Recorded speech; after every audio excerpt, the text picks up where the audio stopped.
Salut tout le monde, j'espère que vous allez bien. On est parti aujourd'hui pour le 1495e épisode de l'After Zap Image. On va débuter avec une information qui concerne la légende brésilienne Pelé. Ça fait maintenant 2 semaines que Pelé a été admis du côté de l'hôpital de Sao Paulo. On a appris hier que visiblement ça allait de mieux en mieux pour la légende brésilienne. Cependant, pour le moment, aucune date de sortie n'a encore été évoquée. On poursuit les amis avec le programme du mondial. Première demi-finale ce soir entre la Croatie et l'Argentine. On rappelle que demain l'équipe de France affrontera le Maroc. La finale est prévue dimanche, la petite finale est prévue samedi. Petite statistique déjà, puisque on est à 180 minutes pour l'équipe de France et la Croatie d'une réédition de la finale du mondial 2018.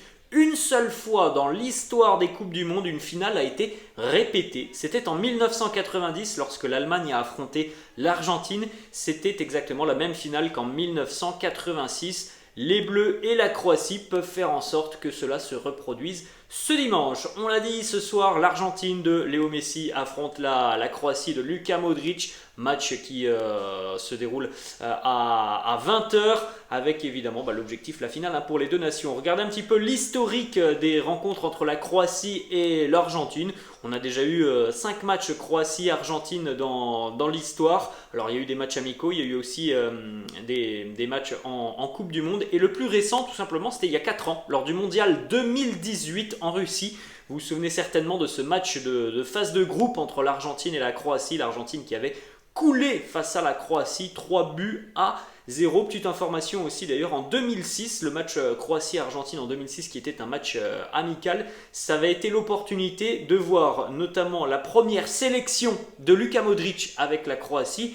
Et c'était aussi le premier but inscrit par Lionel Messi avec l'Argentine. Donc c'était un match un petit peu particulier entre Croates et Argentins en 2006 et notamment pour ces deux légendes que sont Modric et Messi. On continue du côté de l'Argentine, des déclarations de Nicolas Tagliafico dans le secteur défensif. Il nous dit beaucoup de choses ont changé depuis le match en 2018 face à la Croatie. Nous aurons une équipe complètement différente. Alors il est évident qu'il y a énormément de choses qui ont changé du côté de l'Argentine par rapport à 2018. En 2018, on avait une équipe qui manquait de caractère, qui manquait de repères.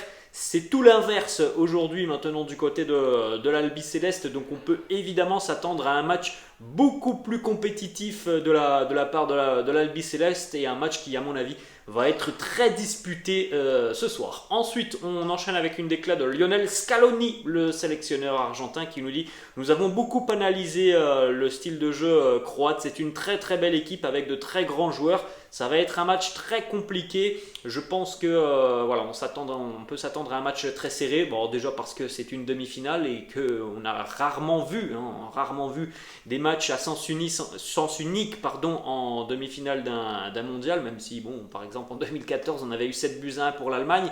Mais voilà, en général, un match où il y a un énorme enjeu, c'est un match qui est très très rude, qui est très compliqué pour les deux nations. Autre déclat de Lionel Scaloni qui évoque le futur de Léo Messi avec la sélection argentine. Il nous dit on espère qu'il va continuer à jouer avec nous, on verra comment ça se passera. Tout ce que l'on veut, c'est qu'il continue de s'amuser avec nous. C'est important pour nous, c'est aussi important pour le monde du football. Du côté de la Croatie, une déclaration du sélectionneur Zlatko Dalic sur Léo Messi. Il nous dit Lionel Messi, il ne court pas beaucoup, il ne court pas après le ballon non plus. Nous ne devons pas le laisser prendre le ballon car c'est à ce moment-là qu'il fait le plus de dégâts.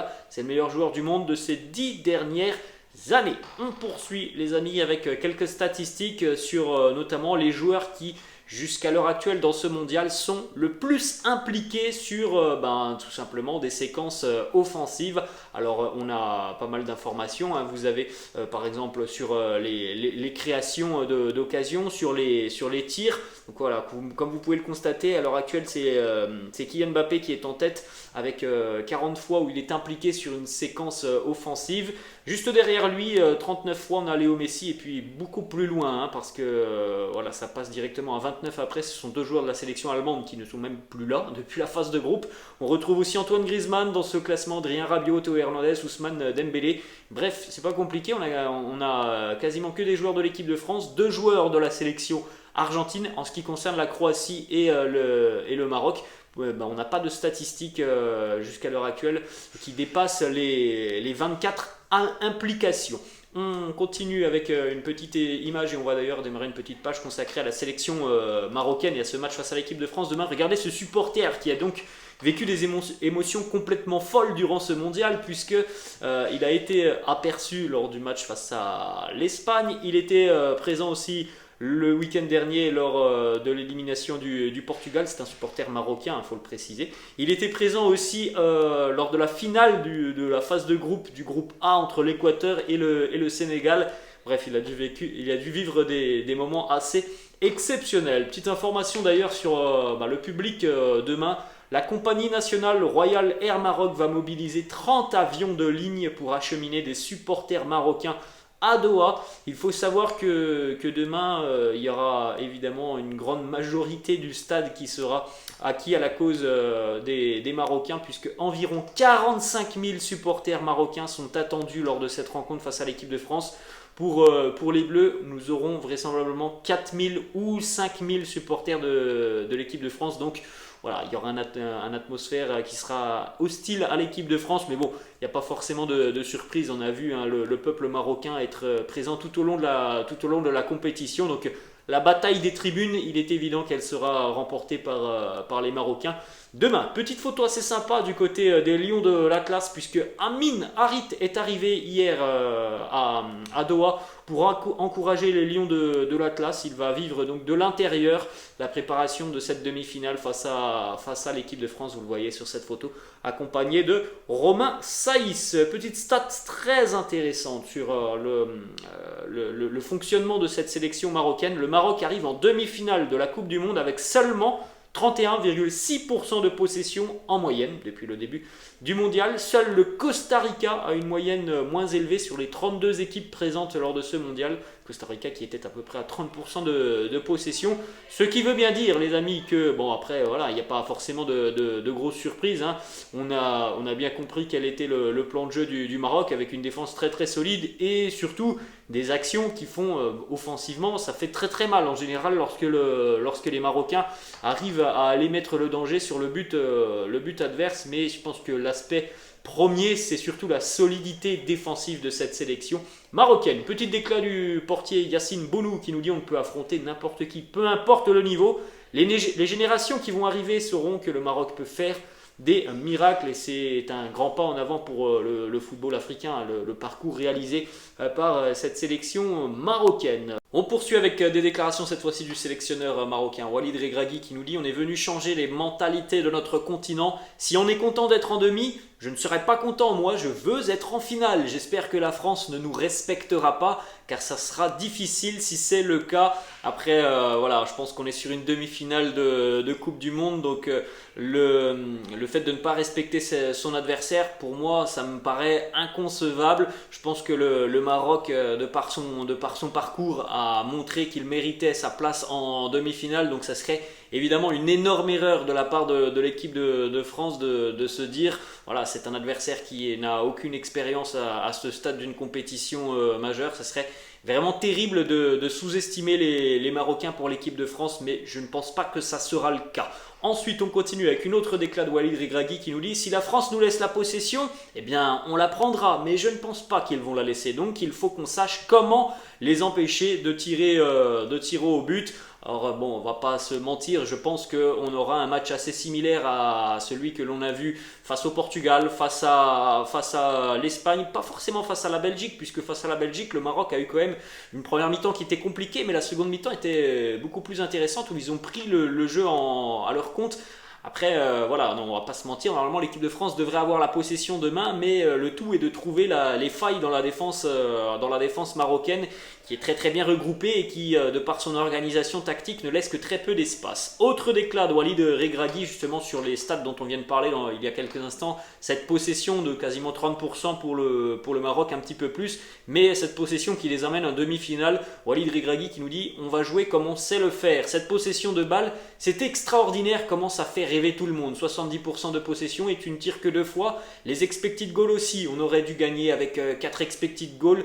Nous, on est là pour gagner, point final, c'est tout. Après, voilà, on en parle souvent les amis hein, de ces statistiques. Les statistiques, c'est une chose, la vérité, la réalité du terrain, c'en est une autre. Le Maroc a beau avoir 30% de possession de balles, ils ont éliminé l'Espagne et ses 70%, ils ont éliminé aussi le Portugal avec ses plus de 60% de possession.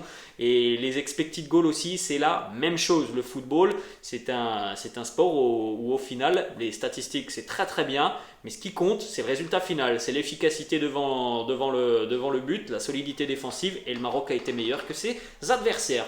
Dernière déclaration de Walid Regragui qui nous dit « On est en mission, on n'est pas fatigué, j'insiste, demain on va courir énormément, il n'y aura pas de fatigue, on a une opportunité unique. Je ne veux pas la gâcher, je ne veux pas attendre 40 ans. Il y a des moments où il faut marquer son territoire, c'est le moment. Ça nous promet un énorme duel demain. » On continue avec une déclaration de la légende brésilienne Ronaldo qui nous dit « J'aimerais que le Maroc gagne, mais je pense qu'il ne pourra pas battre la France. Son aventure reste tout de même magnifique. » On verra demain si les Marocains vont réaliser de nouveau un exploit face à l'équipe de France. Une petite information sur l'une des révélations de ce mondial côté Lion de l'Atlas, le jeune Asdin Ounaoui qui est courtisé maintenant par le FC Barcelone. On rappelle qu'il évolue du côté de la Ligue 1 chez le 20e de Ligue 1, le SCO Angers.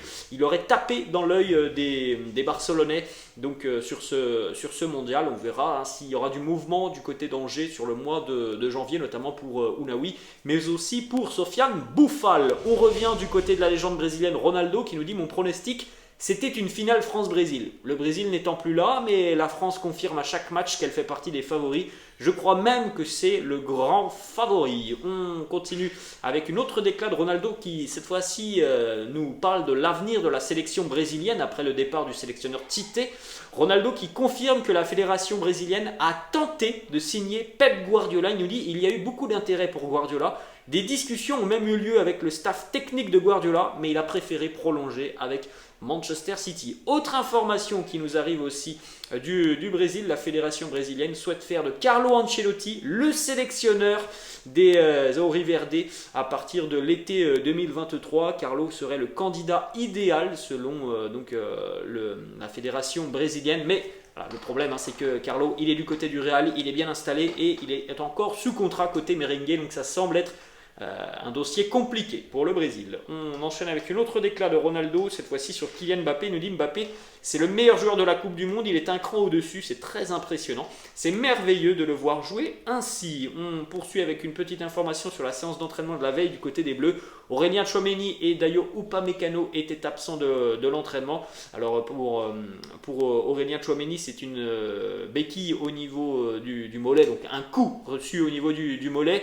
Dayo Upamecano, lui, visiblement ressentait des maux de gorge. Donc bon, on espère hein, évidemment que ça ne les empêchera pas d'être présents demain pour affronter le Maroc. On continue avec une déclaration de Raphaël Varane qui nous parle du Maroc et nous dit « Le Maroc n'est pas là par hasard, ils écrivent l'histoire de leur pays. Ce n'est pas tout d'avoir une grande équipe. On a déjà vu des grandes équipes tomber dans cette épreuve. On le sait tous, avoir des individualités, c'est très très bien. Avoir un collectif et une âme dans une équipe, c'est souvent ce qui te permet d'aller plus loin que des individualités. » Autre déclat de Raphaël Varane sur le rôle d'Antoine Griezmann, il nous dit son rôle a un petit peu changé dans l'équipe, mais il a toujours les mêmes qualités. Il donne le tempo par ses passes, ses déviations, il permet d'accélérer un match ou de temporiser. Il a l'expérience et les qualités qui lui permettent d'avoir ce rôle-là. Je trouve qu'Antoine Griezmann est sur une forme étincelante depuis le début du mondial. C'est vraiment l'un des hommes clés, je pense, du côté des Bleus depuis le début de cette Coupe du Monde. Ensuite, une petite information qui concerne l'arbitre de la rencontre entre l'équipe de France et le Maroc. La FIFA a désigné le Mexicain César Ramos qui a dirigé déjà 3 matchs depuis le début de la compétition, dont notamment un match du Maroc lors de la phase de groupe. C'était la victoire des Marocains face à la Belgique sur le score de 2-0. On continue du côté de l'Angleterre l'Angleterre, une petite déclaration, on en avait déjà parlé pas mal hier, de certaines déclats des joueurs des Three Lions. Là, cette fois-ci, on a une déclat de Declan Rice. Declan Rice qui nous dit: à part les 2 buts de l'équipe de France, je ne me souviens pas de les avoir vus être créatifs. À mon avis, la meilleure équipe a perdu ce soir et cela prouve notre niveau. Nous étions la meilleure équipe. Voilà la déclat de Declan Rice, très bien. Bon, pas de souci, on entend souvent les mêmes choses lorsque des équipes affrontent l'équipe de France. On a été meilleur qu'eux, mais au final, l'équipe de France s'est imposée. On continue avec du côté du Portugal. Une information qui concerne l'avenir de Fernando Santos. Visiblement, les heures du sélectionneur Fernando Santos sont comptées sur le banc de la sélection portugaise. On devrait en apprendre un petit peu plus dans les toutes prochaines heures ou prochains jours. Autre déclat du côté de l'Espagne, Luis Enrique qui nous dit: je veux entraîner. J'ai envie d'entraîner un club, mais je vais sans doute attendre l'année prochaine. Voilà, affaire à suivre. Luis Enrique n'est plus le sélectionneur de l'Espagne. Autre déclat, cette fois-ci, c'est Luis de la Fuente, le nouveau sélectionneur de l'Espagne, qui a confirmé que Sergio Ramos restait sélectionnable malgré sa non-présence lors de la Coupe du Monde. On verra ce qui se passera lors du prochain rassemblement pour les différentes équipes nationales. Je crois que c'est au mois de mars, si je ne me trompe pas. Ensuite, on termine, les amis, avec une petite information qui concerne Manchester City, qui serait prêt à formuler une offre de 110 millions d'euros, bonus compris, pour recruter Josko Gvardiol dès cet hiver. Il serait ensuite prêté dans la foulée au RB Leipzig pour qu'il puisse terminer la saison en Bundesliga. C'est une somme assez impressionnante et c'est une somme, à mon avis, qui peut convaincre du côté du RB Leipzig, malgré l'intérêt d'autres équipes. 110 millions d'euros, c'est énorme, mais Josko Gvardiol a des qualités assez dingue. Voilà les amis, la fin de cette vidéo, j'espère que ça vous a plu. N'hésitez pas comme d'habitude à lâcher un petit pouce bleu, n'hésitez pas non plus à vous abonner à la chaîne. Je vous laisse, je vous dis à la prochaine, ciao.